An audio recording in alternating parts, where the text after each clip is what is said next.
Okay, so we're here at another dark phase portal, and this one is very profound in the sense that there's a lot to bring closure to. Having come out of the eclipse portal, having come out of a decade, this is the first new moon of 2020, the first new moon of this decade to come, and it's also coincides with, thank you, the Chinese New Year of the Rat, which the Chinese New Year of the Rat starts over a whole 12-year cycle, and this is believed to be very prosperous for a new 12-year cycle for everyone. So it's new beginning after new beginning after new beginning. And astrologically, we're getting familiar, we're getting synced up with this new energy that is being asked of us, which is just intensity after intensity after intensity. With the Saturn-Pluto conjunction that happened on January 12th, that was the first big astrological transit of this year, and very much about timelines collapsing, time and space, finding a new rhythm, and with that, a lot of endings, a lot of foundations getting disrupted. And throughout the whole year of 2020, there will be a thread of that kind of like disruptive frequency.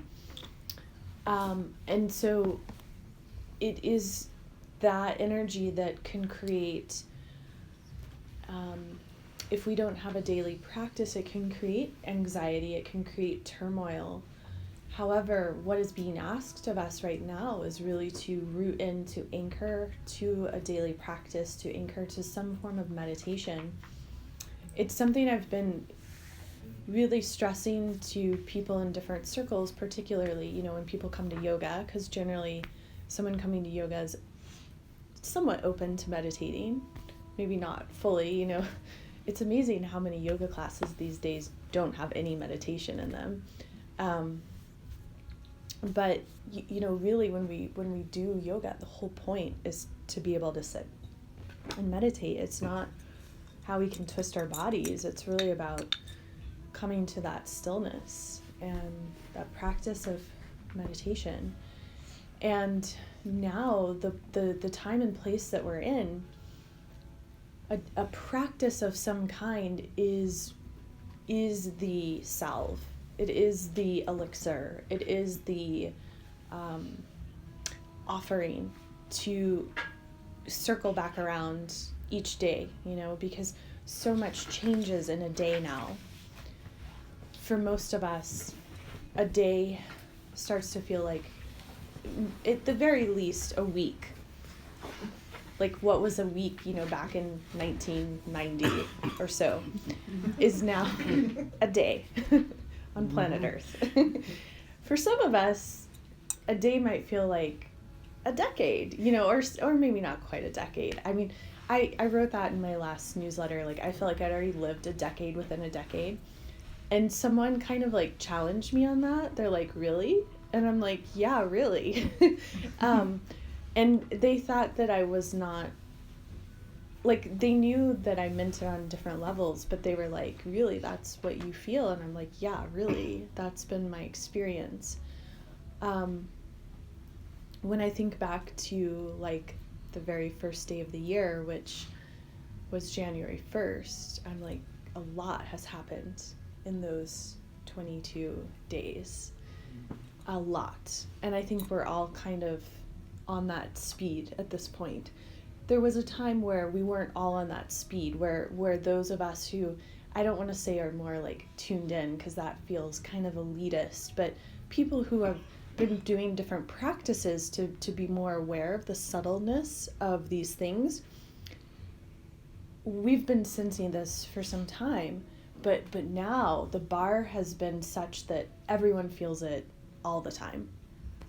And so those of us who do not have a practice are suffering, and the suffering will become more amplified. So it's very important in these times that we're all stepping into our leadership, and our leadership also includes the rebel, and coming into this season of Aquarius, the new moon being tomorrow on Friday, January 24th. It's at 4:42 p.m. And on Monday, the sun went into Aquarius. So this is a new moon. It's a young new moon. It's 4 degrees, 21 arc minutes. So it's a tender new moon. In astrology, we would say it's in the first decan. And it's in a very tender time of year, which the Aquarius new moon always is. But this new moon also brings in the Chinese New Year, as I was saying, but also lunar Imbolc. So we can divide up the seasons of the year into 8 seasons. And winter solstice is the rebirth. It's the renewal after the death of Samhain, after all the leaves have fallen and everything has gone back down into the earth. And it's when things are deep down into the earth that we let everything go and we give it all up to source, and then from there we birth these new seeds, and that's winter solstice, that's Yule.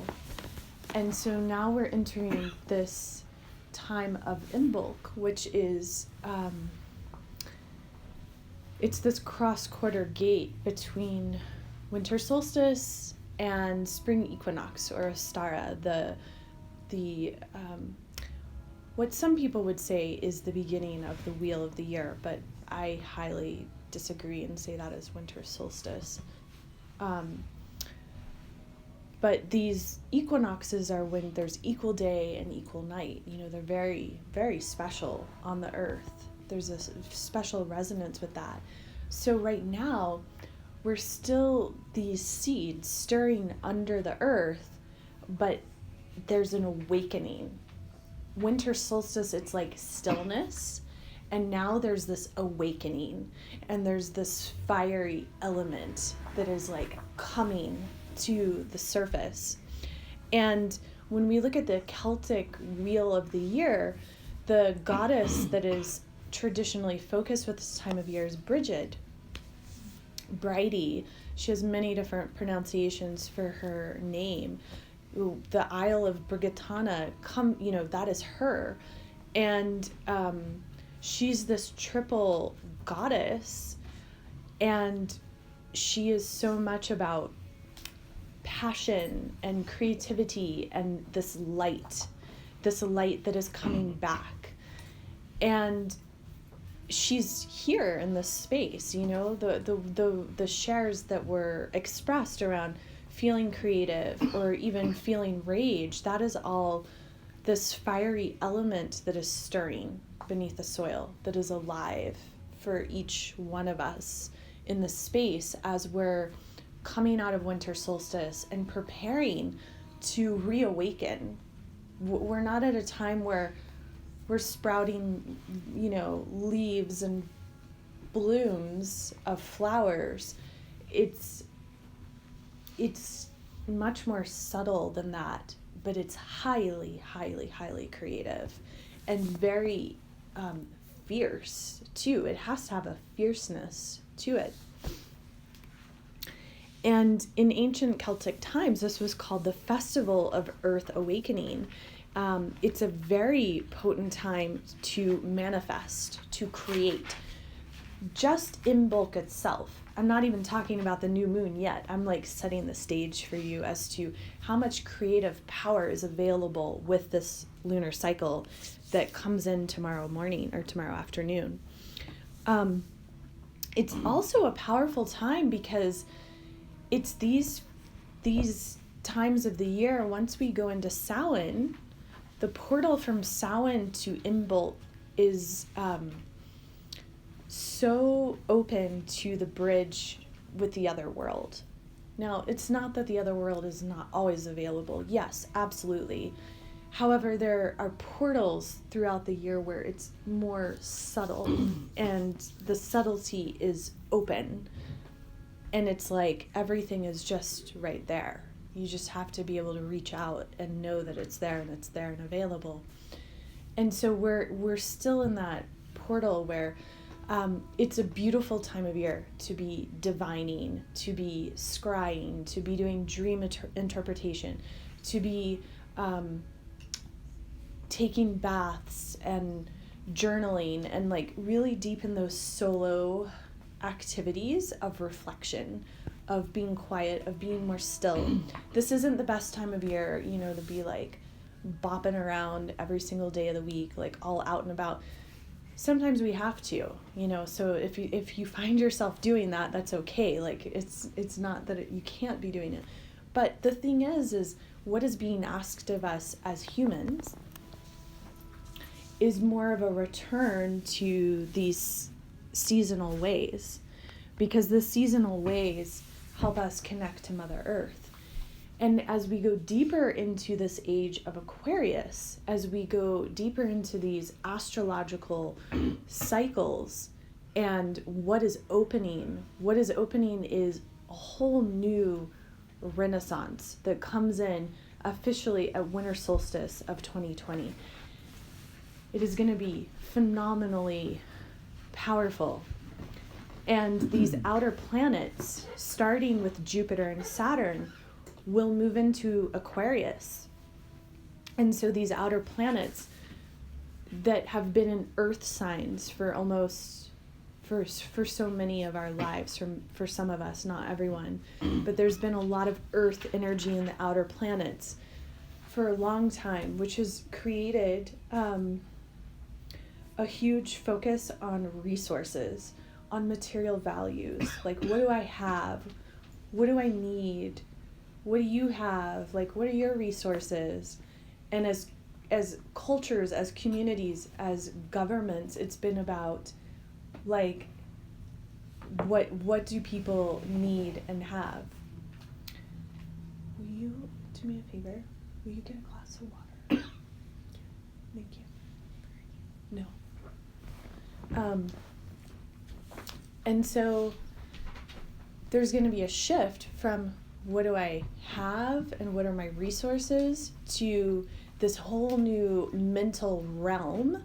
And in that mental realm, because it's moving into air signs, in that mental realm, it's ideas, concepts, innovation, things that have never even been considered. Especially, it's going to be Aquarius. So we're talking like super radical, super avant-garde, like out of time and space, out of things that have ever even been imagined. It's Linda. She's next to Amy. Oh, thank you.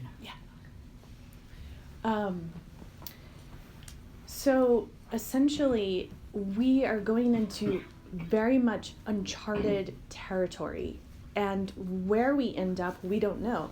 And there was something in Emily's share around, I don't know if it was just specifically Emily, but it was shared in the space around, well, I don't know if it was you, but I'm just going to say it came through. And it's like, and it also came through earlier today. I was working with someone in a private session, and this whole concept that no one knows where we're going right now. No one knows. If people say they know, they don't know. No one is that tapped in where they know, because the reality is we've got about 55,000 maybe possible timelines right now that are like going in this wild, crazy orbit. And that's for each one of us in our own personal lives. And at any point, the like belt can stop and you like walk into this whole new frequency that you never even imagined. And that's something I've been setting the stage for in like the astrology that I've been sharing since 2019. That's really like what this time and space collapsing is. And so the thing is we don't know.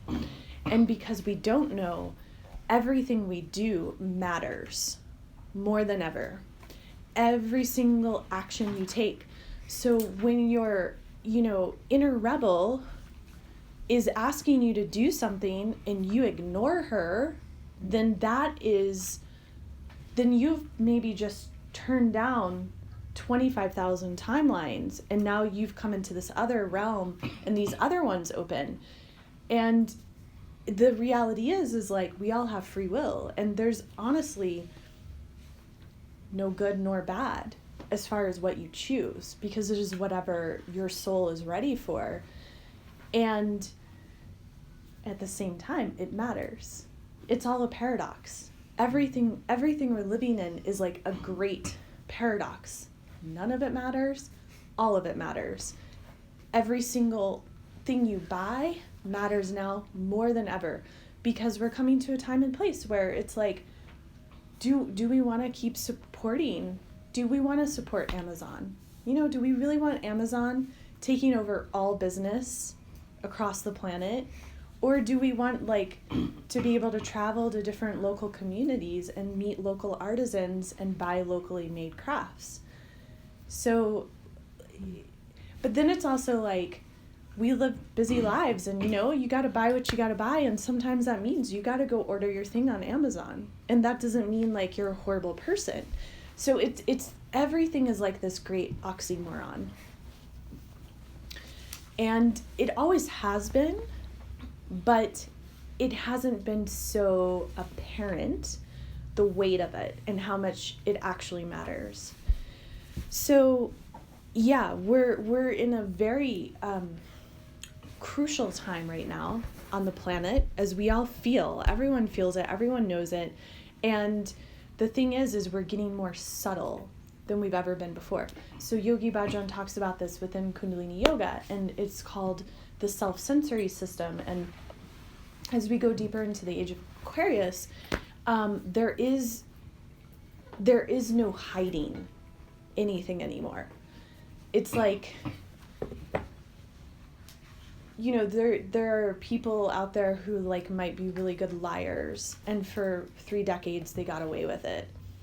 But as we go deeper into the age of Aquarius, even people who aren't, quote, intuitive, even though everyone is intuitive, they're gonna know they're lying.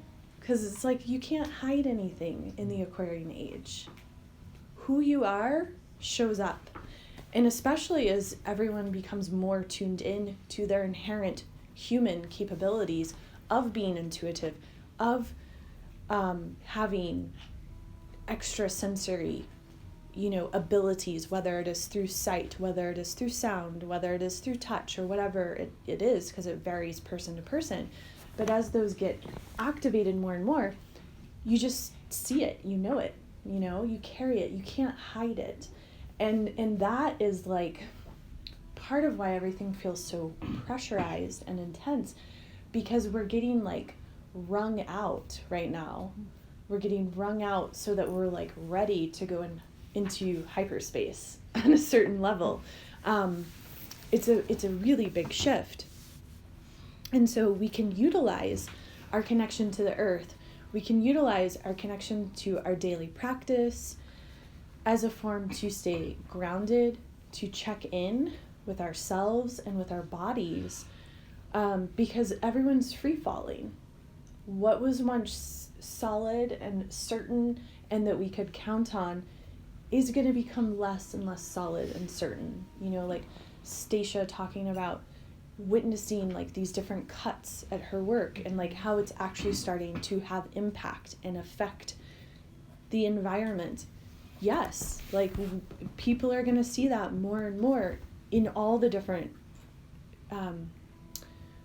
areas of life. And so we can also think about all of the global crises we have seen, just recently with Australia. And it's like so much destruction, and we witness it on a global level, so much destruction. And so that is, on some level, it makes us wary, you know. It's like there's this grief that the human psyche is carrying, but there's not even time to grieve it. And so there's like a wariness in that, and it's important that we acknowledge that on some level, because there will be more of that in certain areas, and we have to acknowledge all of it. You know, we can't just focus on the things that are easy, the things that feel good, because then we're bypassing the whole human array. And when we're in these human bodies, like we think, we might often think like, oh, it would be so much easier to be like, to know everything, or, you know, to not be in the body. But what is said of being human, I mean, it's hard to say because we're here in the human bodies, but what is said of being human is how sacred it is, because we have the ability to feel everything. And that is a whole array, a whole gamut of feelings, not just light and bright and happy, but the wholeness is actually in, that's the gold, is the light and the shadow. And it's one of the reasons why I so deeply love the Egyptian Neteru, because there's this constant reminder of the light and the shadow, and that there's not wholeness without the duality of them. And so we have to find ways to have pause, but also like to think about how do we want to come together more too. You know, the thing about what happened in Australia was that people really came together and fed others, and animals did such beautiful things, like brought other animals into their spaces and took care of each other. Species that, quote, don't get along, you know, were taking care of one another. And so that is also a broadcast that we're meant to receive now. Like, how do we take care of one another, even those who we may not like, or we may not believe in the same values, or, you know, we might have rage towards them because they've done things that deserve it. So it's an important time. And in addition to like Bridget coming through so strong, who has come up today really strong, not just in this circle, but in some work I was doing earlier today, one-on-one, was Sekhmet. And so this is in a really important time. If you don't know Sekhmet, I would do some research with her. Especially you, Stasha. I mean, I know you don't need to do research, but I'm just saying, like, she's like really wants you to, and you too, Stacia, like the Sekhmet in the workspaces, you know, because the thing about Sekhmet is, for those of you who don't know, she's the lion-headed goddess of ancient Egypt, and she's really misunderstood, and she's super powerful, and she's all about like healthy rage, and that's something that we like don't have enough of right now, especially in this culture, especially as women. Mm-hmm. We've not had outlets for healthy rage, and Sekhmet is a good way to start to sink into that, because that is energy that needs to be expressed and channeled and moved out. Otherwise, we're just carrying unhealthy rage within, and then that starts to deteriorate the body and create dis-ease, and it starts to break down relationships and cause obstacles in communication, closing up of certain chakras. So Sekhmet is very, very important right now. And you can think of her as like connecting like Bridget to this fiery, really potent creative force. And for so many of us, especially in the female body, we were not taught healthy boundaries. And Sekhmet is really good to work with that, because you can imagine you're creating like a firewall around you, and then you get to determine who can come through. And only those of a pure heart can cross the line. Sekhmet, I mean, you don't even have to be doing the work. You just put her on it, and she'll do it for you. Because if you call on her as like, hello, I am daughter of Sekhmet, and I need you, like, she will show up, but you have to call on her, and you have to ask. If you don't ask, then you're not going to receive. And a lot of us weren't taught how to create these boundaries ourselves, and how to have the expression of the healthy rage. And that Sekhmet energy is so vital. And ultimately, what she is standing for is truth. And truth is an Aquarian value. It is the basis of the Aquarian age is truth. And the truth is, and we use it in Kundalini technology, Sat Nam, I am truth. The truth is, we are all truth, exactly as we are. Like, we don't have to be anything else other than who we are. Like, that's the whole journey. You like lay there as you're like about to die, and you're like, oh my gosh, I spent my whole life like freaking out about nothing. And the reality is, it's like the more we're in our truth and just connected to it, then everything is flowing around us. So I haven't even started talking about the astrology yet. But all that, like, that's all for you. So Chinese New Year of the Rat, very prosperous. And as I said, it's an important new moon. It's the new moon of this year, the first new moon of this decade. It's in Aquarius. And on top of that, Aquarius rules the 11th house of the chart. So it's the place of hopes and dreams for the future, of tribe, of community. And, like this is like a perfect foundation for this Aquarius new moon. Like, we're here in a community, whether or not you ever come back here again, or if you do, like, in this time and space, you're here in this community, and we're sinking in, and we're doing things like that are a little bit different, a little bit out there, a little bit avant-garde. I mean, Aquarian is it's a broadcast that's coming from outer space. So it's coming from starseed spaces. It's coming from ancient spaces that are future all at once. And the reality is, we are all ancient and we're future. And we just like forget about the whole thing when we're here in our bodies, and get kind of delirious.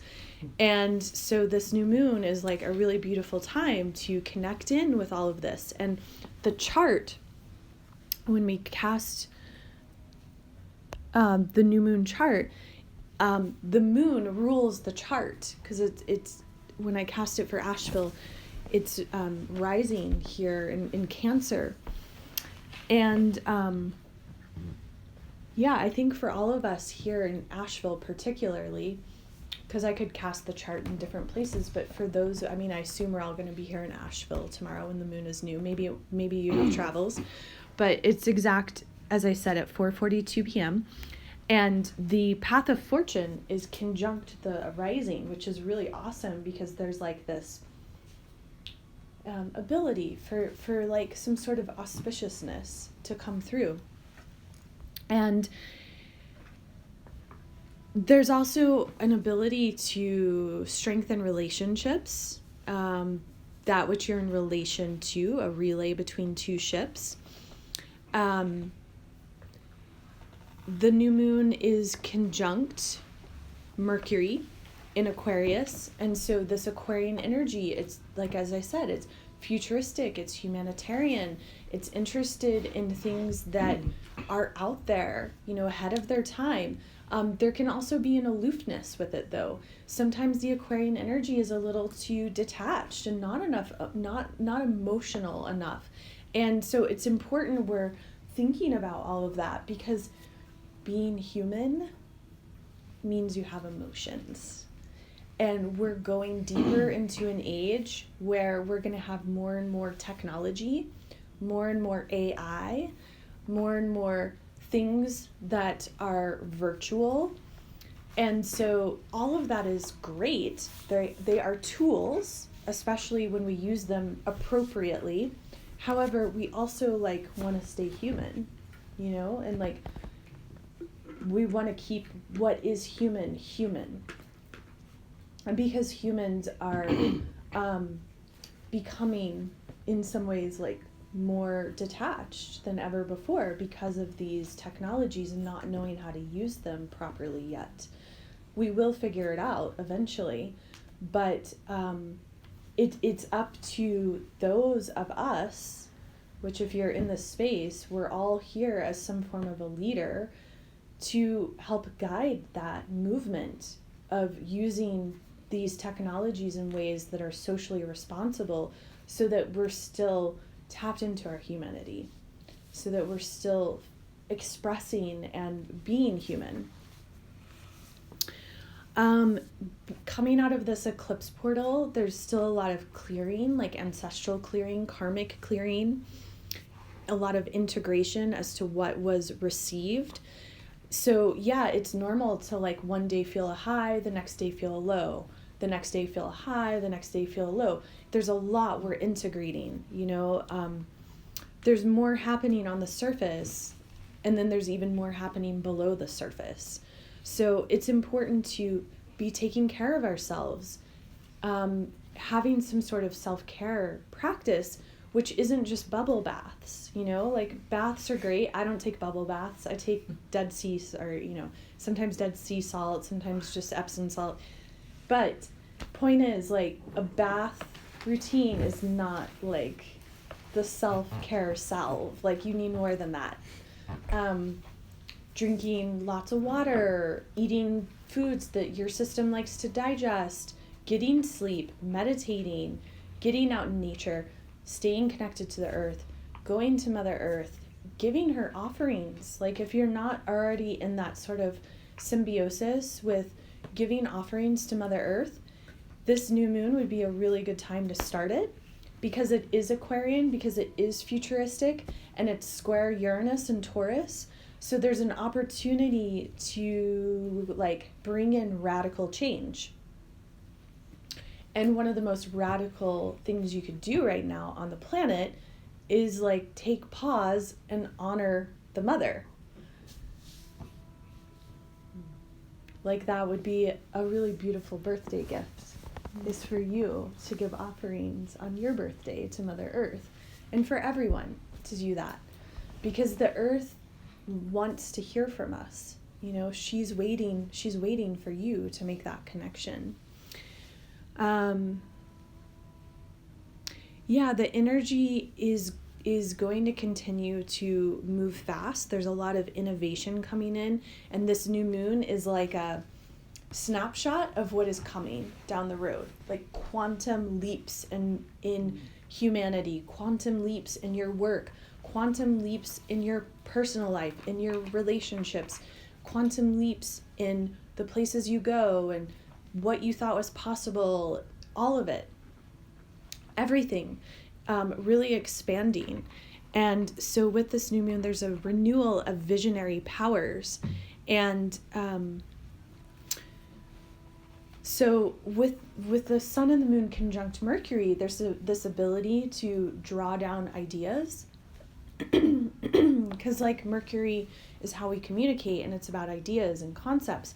But Mercury is also, we could say, connected to this archetype of Hermes, of Thoth, of Jehuti or Merlin. They're all interwoven, And it's like this concept of writing and astrology and deep wisdom and deep knowledge. And so we have this ability with all of that being in Aquarius to draw it down and to express it more as well. And the moon and the sun are also conjunct Ceres, which is why I'm heavily encouraging you to find ways to make connections to Mother Earth. Ceres is the earth. She is Demeter. She is the goddess of the grain, of the cultivated soil, of the harvest, of the fruits, of how we nurture, how we care for, how we feed ourselves, how we feed others. So feeding yourself is important, and also like going to the source of how you're fed and giving gratitude is a beautiful way to create that reciprocity in your life. And when we open up that reciprocity, we're creating that quantum energy exchange that then can so easily come back in, especially when you give freely, when you give not wanting anything in return, which one of the greatest keys to manifestation is giving. And like your intention, your wish, your desire is that it is of service, whatever that desire is, that it is of service. And when we go back through history to people who are true royalty, the true royalty, and I don't mean like, Queen Elizabeth or whatever, I'm talking about like that embody true royalty. True royalty is those who are of service, who are in community and of service to their community. And that is Aquarian. That is the Aquarian age. That is the way of this new moon. There's also this really beautiful signature in this new moon where Venus is in Pisces and conjunct Neptune in Pisces. So Venus, she's goddess, she's a planet, she's sister of Earth, she's the elder sister of Earth. So she's more advanced, more civilized. A lot of ascended masters, it is believed, like come to Earth through Venus, like not that they originate in Venus, but they come through Venus. And Venus is, we could say, more evolved, of a space of the heart. And very much where Venus shows up in our charts, it's about relationship, it's about love, it's about that which we value, that which we, that fills us up within our heart. And the Neptune is the higher heart. Neptune is great spiritual love, like agape, like altruistic, like all is one and one is all. And very misty, and you could say, pink and blue and beautiful, like sensations that you could just get lost in for eons. So there's a beauty there that they're both conjunct, they're both next to one another. And in this chart that is cast for Asheville, there's very much a connection around them being in the field of truth. They're in that 9th house of higher truth, of philosophy, of that which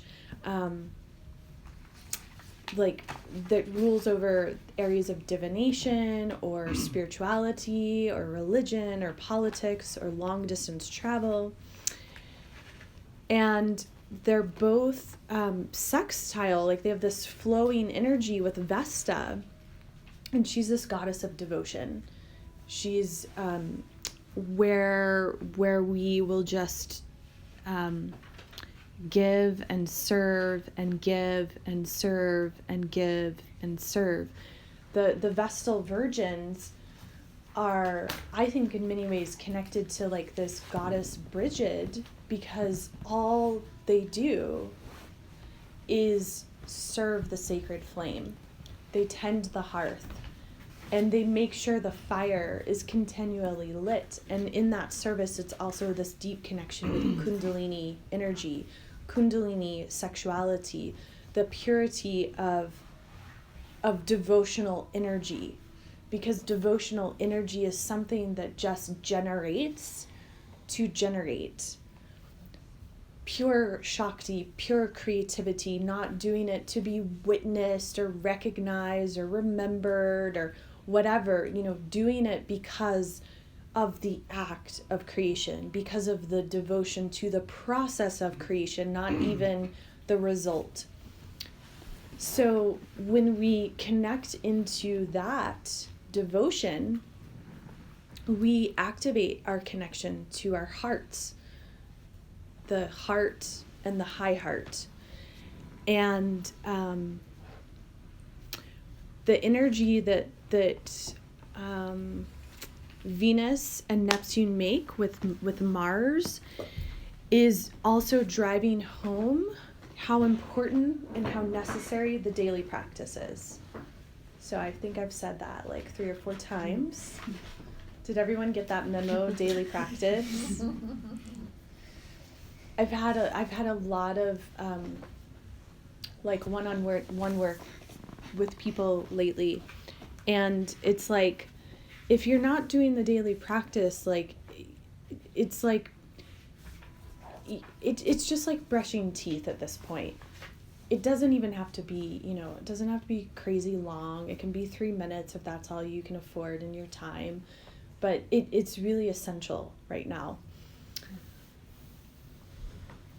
Yeah, there's so much more that could be said, but I want to bring it all together in the sense that this new moon is a really important time to set your intentions, not just for this next lunar cycle, for the whole year of 2020, for the next 5 years, for the next 10 years, for the next 20 years, for the next 50 years, however you want to go. This is a visionary new moon. It's a prosperous new moon. We've got the Chinese New Year of the Rat. We're coming out of this eclipse portal. We're coming out of a really intense decade. It's like a lot has been washed off, sloughed off. It's like you go to we don't have Korean spas here, but I lived in LA and I go to the Korean spa. Anyone been to a Korean spa? Yes. And they do the scrub, and you're like, holy shit, when you see how much skin goes flying off. Like it's kind of gross. It's gross and it's awesome. Yeah. All at once. Like I'm talking literally chunks of skin go flying off. Not kidding. And I used to go to the Korean spa regularly when I lived in LA. It was like my way of surviving the big city of Los Angeles. And that's like what we went through in 2019. We got like our skin sloughed off and it was chunks flying and it was like really gross and hard, but there was also like, oh my gosh, I feel so good. It was like this oxymoron.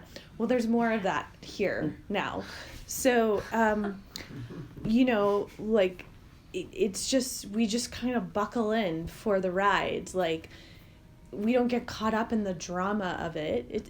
It's like we went into the amusement park and we all signed up to be on this like intense roller coaster.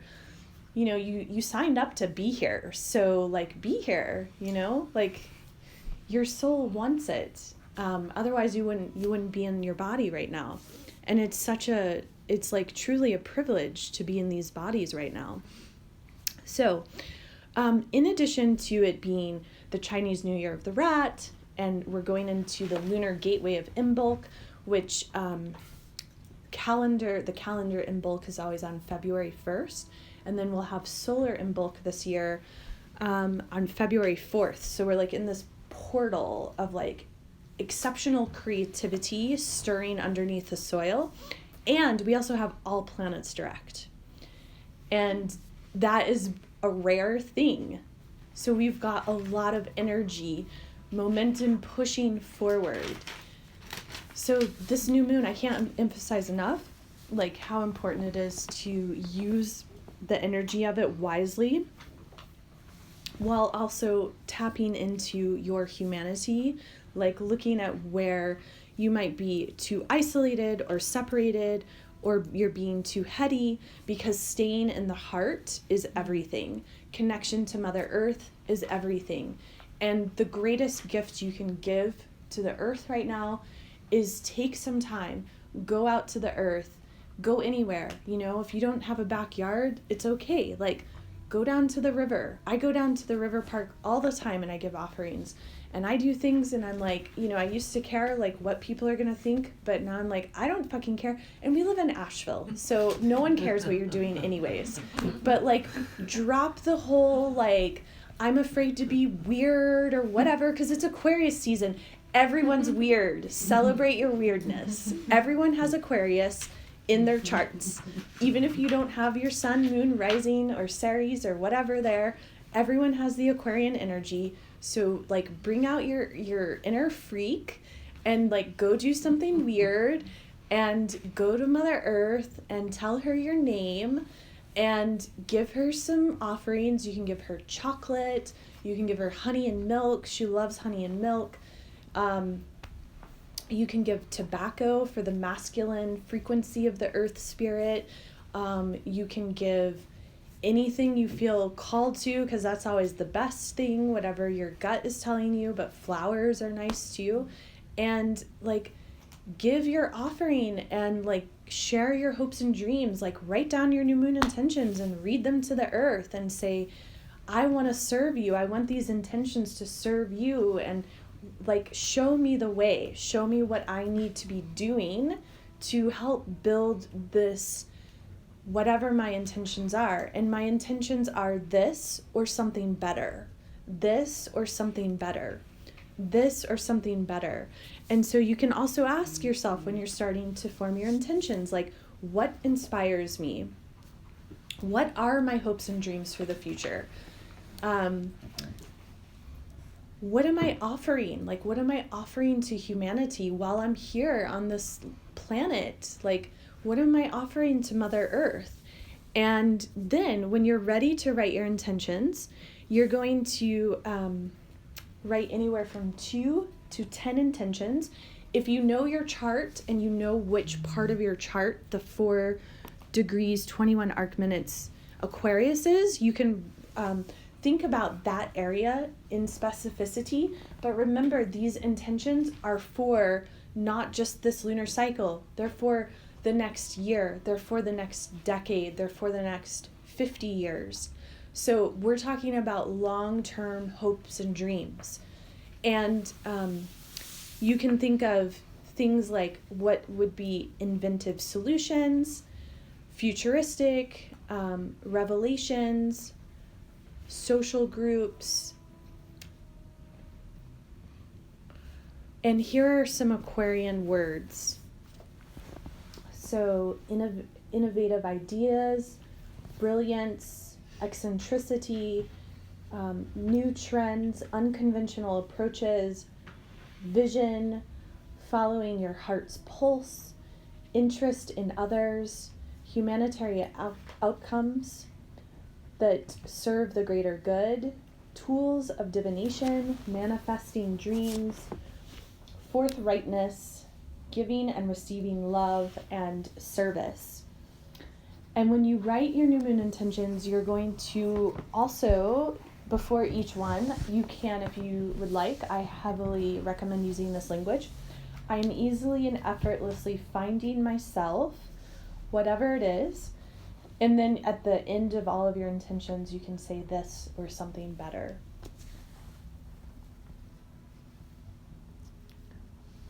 Repeat the first part. I'm easily and effortlessly Finding myself.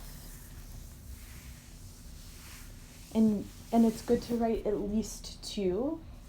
I wouldn't write more than 11, because then it starts to get a little muddied. But this is a big new moon, and if you have like a giant vision and you just keep going and you write down 55, go for it. Because there are no rules. There are no rules.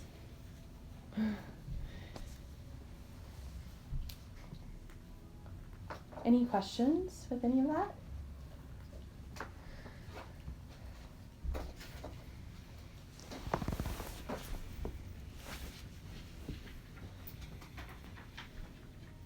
No questions, huh? Right. I do. Yes. You said that this is a very important time to ground into our spiritual practice. Yes. And I've been having a daily practice for about a year now. And I've been finding myself not wanting to do it at all. Yeah. Like not wanting to, and I've been skipping some days, and then I get, How do you feel when you skip? yeah, like super anxious and wound up, and Mhm. yeah. I'm just wondering if that's like an energy right now of like resistance. Oh, of course. Yeah. It never goes away. Okay, so there is no arrival point Yeah. ever. Yeah. Okay. I've been feeling that too, and sometimes I just think whatever it is that's telling you not to do it just needs help leaving. Yeah, And it's so a great the way. practice will help be like, go away now. Yeah. Oh, sweet. Yeah. Thank you. But I feel it too. Sometimes some mornings I'm like, I don't want to do it. I don't usually ever want to do my daily practice. Yeah. Are you kidding me? Well, I had a rhythm there for a while, and I would get excited because I knew I would feel better, and I was doing like. That's the honeymoon. Okay.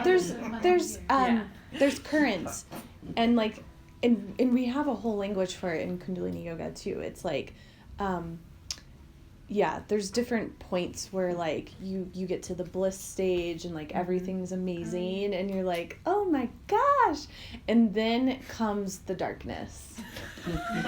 And that's when a lot of people leave a practice altogether. They'll go do the whole spiritual materialism thing where they will go shopping. They'll be like, and I don't mean shopping for groceries. I mean, they'll be like, oh, that thing doesn't work anymore. I'm going to go try on this and that and this and this and this. And then they don't stick to any practice. This is a very Western thing. It's called spiritual materialism. Oh, wow, yeah. And they don't stick to anything, and they just go shop, window shop from tradition to tradition. And then, and you can, people can do that. I'm not saying you're doing that. When I say people can do it, but it doesn't feed us. Yeah. And it doesn't matter what your practice is the thing. That's the reality. Your practice could be dancing for 11 minutes a day. It doesn't have to be a Kundalini meditation or this or, Taekwondo or Qigong. You find what works for you, but the thing is you commit to it and you do it. Because a real daily practice should be boring. It should have some boring element. There might be, it's like I have the core that I do every day, and then I have other things I do that are very creative and feminine, and like I do them and they have flow and they're in the moment, but I have like a core essence that like is very boring and redundant. Yeah. And it's good for the psyche to have that right now, especially as everything is still falling away, because it gives the psyche something to know it's coming. Mm-hmm. Because there's so much we don't know right now. Okay. When we look at the world at large, we don't know. Economies they're gonna collapse. Currency is gonna change. How we live our world is gonna change, all of that is shifting, and it's ultimately shifting for the better, but it has to go through different growth edges. And so that's why the practice is helpful, because it gives you something to, because otherwise the brain can spin out. Yeah, I can feel that. I can feel myself wanting to like go to something different to get that feeling. Right. And, like, it's a high. Yeah. It's a high. Yeah. That's the thing. You can be sober and we can still be addicted to things. Yeah, I know.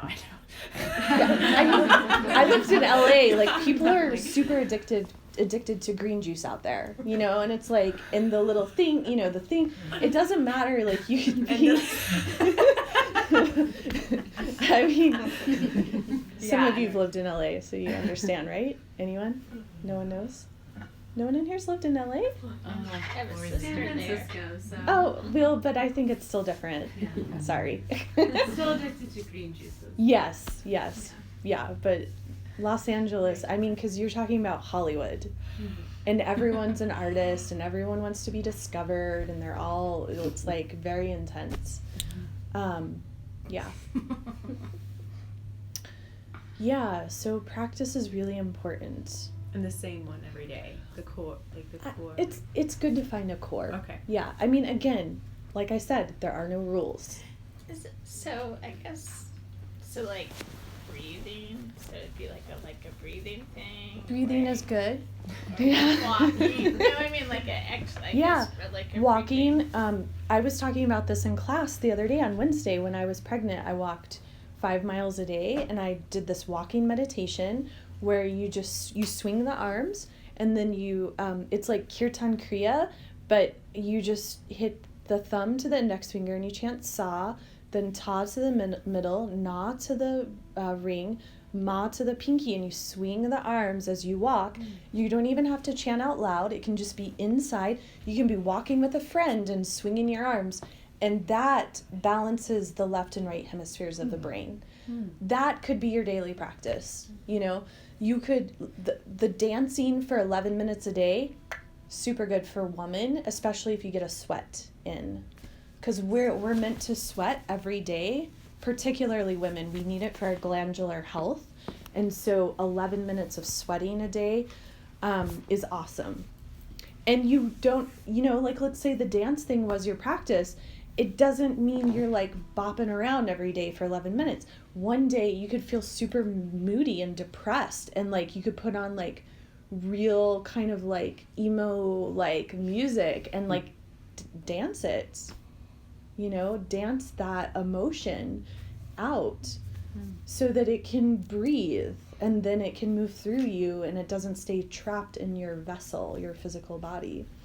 I personally, like what I really suggest is like you have some alternative practice, whether it's like the dancing or the walking, or it could be making offerings to the earth every day. You have like your alternative one, which would also in an ideal world include working with your ancestors too every day.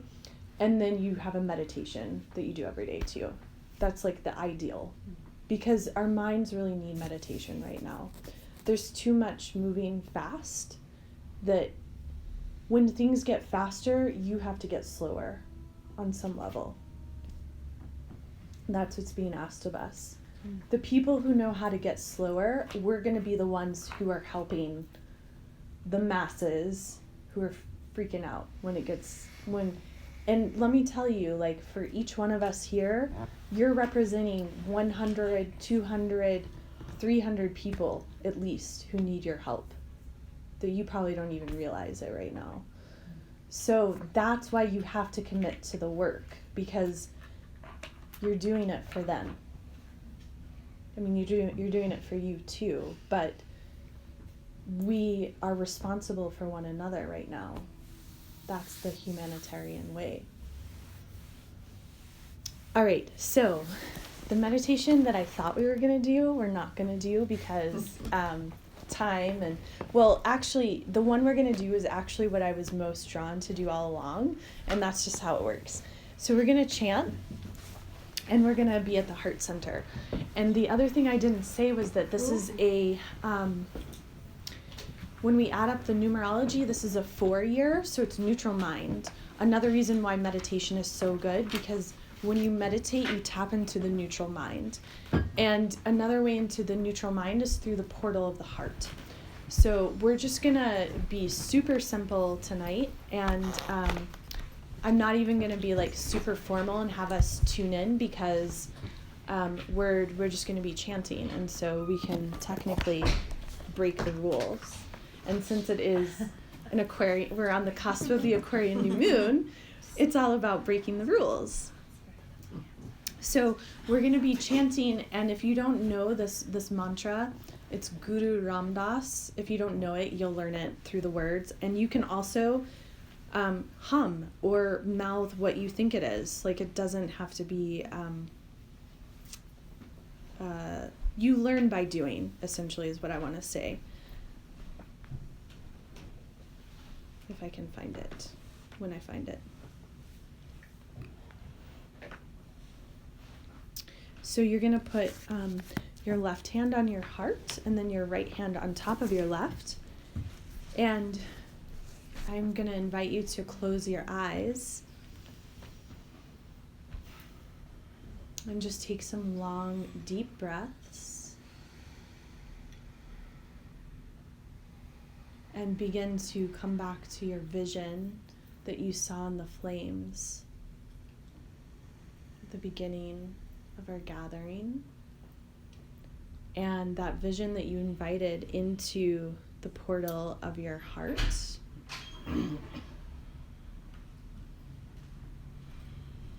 taking a few more long, deep breaths here.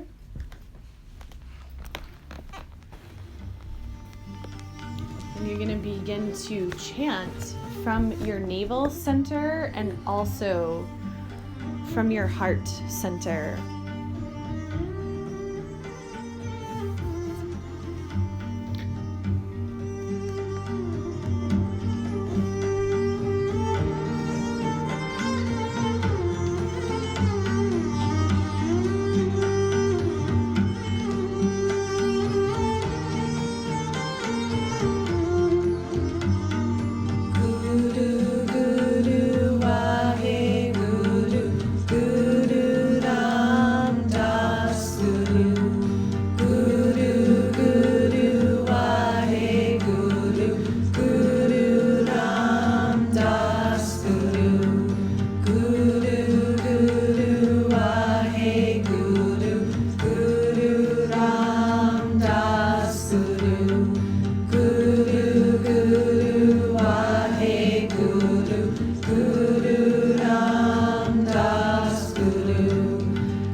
call in that vision. Let it sink deeper and deeper into your heart center. Hold the vision where your hopes and dreams for the future are of service to the earth and to humanity. And as you're holding that vision, feel the presence of your ancestors, both the mother line and the father line. Guru, Guru, Wahe Guru, Guru Ram Das Guru, Guru, Guru, Wahe Guru, Guru Ram Das Guru, Guru, Guru, Wahe Guru, Guru Ram Das Guru, Guru, Guru, Wahe Guru, Guru Ram Das Guru, Guru, Guru, Wahe Guru, Guru Ram Das Guru, Guru, Guru, Wahe Guru, Guru Ram Das Guru, Guru, Guru, Wahe Guru, Guru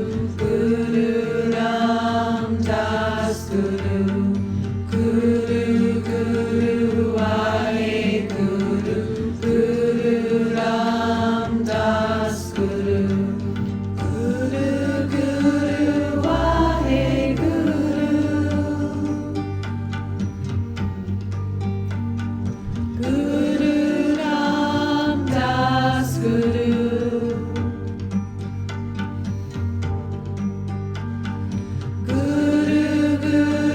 Wahe Guru, Guru Ram Das Guru, Guru, Guru, Wahe Guru, Guru Ram Das Guru,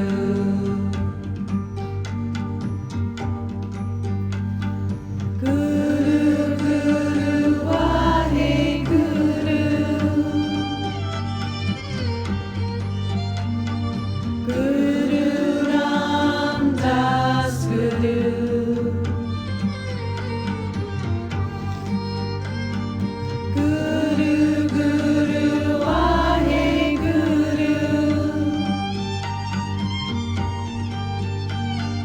Guru Ram Das Guru,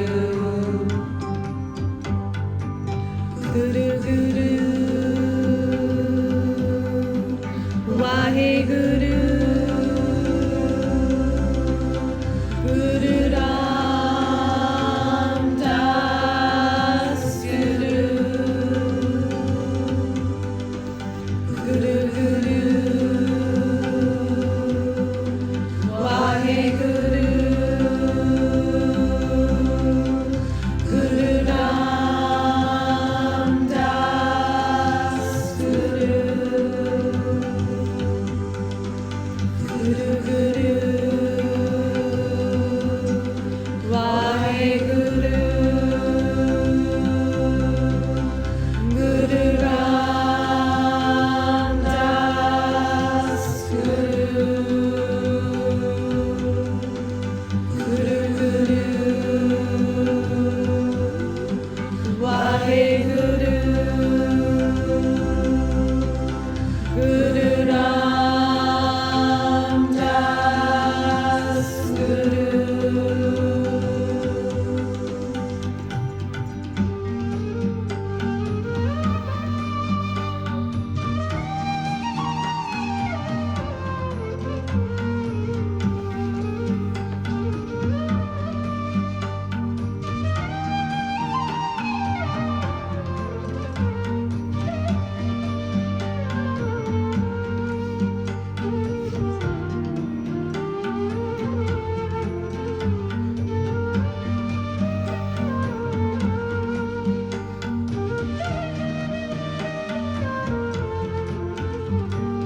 Guru, Guru, Wahe Guru, Guru Ram Das Guru, Guru, Guru, Wahe Guru, Guru Ram Das Guru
And take a nice deep breath in. Hold that vision. Hold the vision of all of humanity and the entire earth receiving great service, heart-centered service. And exhale. And once more, breathe in deep. And we've just called upon the patron saint of the Aquarian age, Guru Ramdas, who carries with him the house of miracles. So call forth the miracles that you need in your life at this time. Allow them to fill up the space. Allow them to fill up the 4 chambers of your heart. And when you're ready, you can exhale and loose the hands down and